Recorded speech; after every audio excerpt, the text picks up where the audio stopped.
এখন এই সময় মশলা বানিয়ে নেওয়ার টাইম, এই 1 বছর মশলা বানিয়ে তোমরা সারা বছরও খেতে পারবা। এখানে কিন্তু এটাকে শাহি মশলা বলে। শাহি মশলাটা বানাইতে অনেক কিছু উপকরণ লাগে, আমি যতটুকু পেরেছি আমি ততটুকু নিয়ে এসেছি তোমাদের কাছে। এখানে 22 রকমের মশলা দিয়ে আমি শাহি মশলাটা বানাবো। এই টিপসটা সবাই দিবে না, শুধু আমার ভিডিওটা যদি দেখতে চাও তাহলে কিন্তু তোমরা অবশ্যই সত্যিকারের টিপসটা পাবে। দেখো আমি কিন্তু জিরাটা ভেজে নিয়েছি কথা বলতে বলতে, জিরা ভেজে নিয়েছি। এখন মুড়িটা ভেজে নিয়েছি। এটা হলো একদম মুড়িটা হালকা ভেজে নেবে, বেশি একটা ভাজবে না। মুড়ি ভাজার পরে কিন্তু তুলে নেবে, কালারটা চেঞ্জ হয়ে যায়। দেখো মুড়িটা ভেজে একটা সাইডে রেখে দিয়েছি। এখন দিয়ে দিলাম ধনিয়াটা। একে একে কিন্তু সব উপকরণগুলো একটু ভেজে নেবে, ভেজে নিলে কিন্তু আলাদা একটা ফ্লেভার আসবে এবং খেতে ভালো লাগবে। আর এই মশলাটা অবশ্যই কিন্তু ভেজে নেবে। এটা হলো দারচিনি, দারচিনিটা দিয়ে নিয়েছি। দারচিনি দিয়ে দিয়েছি, তারপরে এলাচ দিয়ে দিলাম, কালো গোলমরিচ দিয়ে দেব, আর লবঙ্গ দিয়ে দিয়েছি। কালো গোলমরিচটা দিয়ে নিয়েছি। এখন দিয়ে দিব হলো কাবাব চিনি, কাবাব চিনিটা দিয়ে নিলাম। আমি কিন্তু অনেক কয়টা মশলা ব্যবহার করছি, দেখো কালো এলাচটা ব্যবহার করছি। এখন সাদা গোলমরিচটা দিয়ে দিয়েছি, স্টার মশলাটা দিয়েছি, জয়ফল জয়তনটা দিয়েছি। আর এইটা কিন্তু মনে নাই, মশলাটার নাম ভুলে গিয়েছি, তোমরা কিন্তু অবশ্যই দেখে কিনে নিতে পারো। আর দিয়ে দিলাম 1 চামচ পরিমাণ মেথি, পোস্তদানা নিয়েছি আলাদা একটা বাটিতে, শাহি জিরা।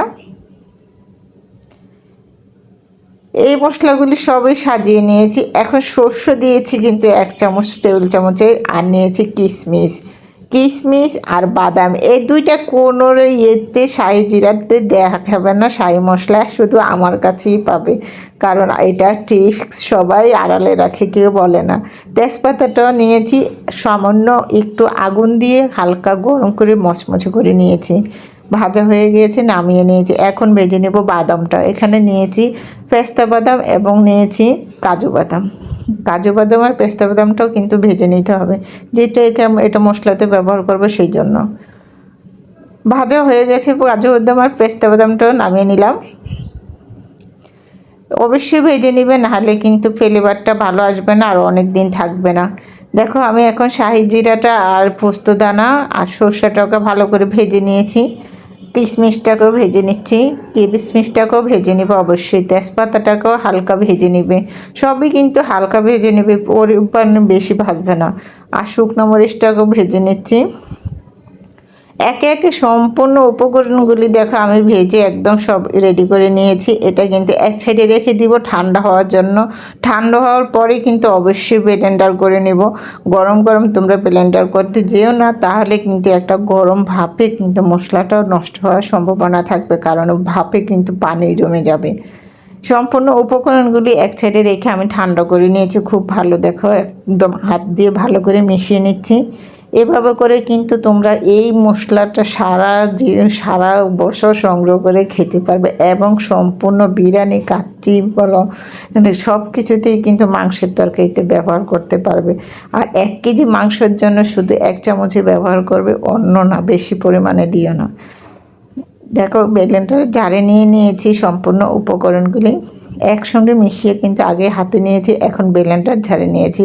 ব্লেন্ডার ঝাড়ে দেখো খুব সহজেই গুঁড়া করানো যায়, একদম খুব সুন্দর করে আমি গুঁড়ো করে তোমাদের সামনে নিয়ে এসেছি। দেখো কতটা সুন্দর হয়েছে।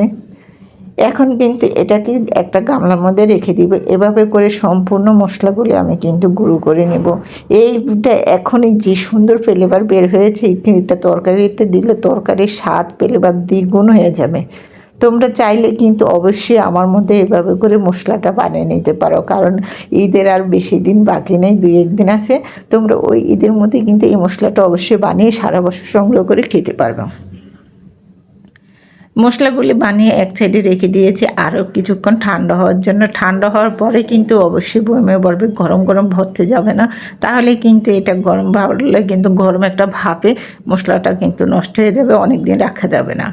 দেখো সম্পূর্ণ মশলাগুলি একটা ঝাড়ের মধ্যে আমি সম্পূর্ণ ভরে নিয়েছি। কতটা সুন্দর এবং লোভনীয় হয়েছে। যদি তোমাদের কাছে আমার আজকের রেসিপিটা ভালো লেগে থাকে মশলা, অবশ্যই রেসিপিটা লাইক কমেন্ট ও শেয়ার করে দিবে, অন্যকে দেখার সুযোগ করে দেবে। রেসিপিটা খুব এমন হয়েছে মতামতটা জানাবে। আজকের মতো রেসিপিটা এই পর্যন্তই। সবাই ভালো থাকবে, সুস্থ থাকবে এবং নিরাপদ থাকবে। ভালো লেগে থাকলে অবশ্যই আমার সঙ্গে থাকবে। আল্লাহ হাফেজ।